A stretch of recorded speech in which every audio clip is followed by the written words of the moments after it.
পূর্ণিমা রাতে চাঁদ উঠেছিল গগনে। আমি আবার বঙ্গ পিতা, আমি বঙ্গ বঙ্গ মানে বলতে যে না গাঞ্জা খাই কুল পাই না।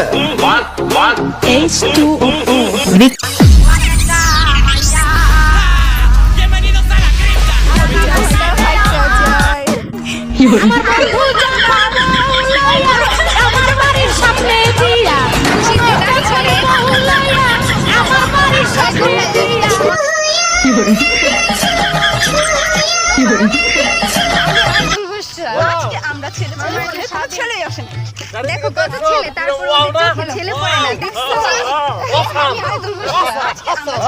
সময় পাইলে টাঙ্কি মারতে আয়ো ও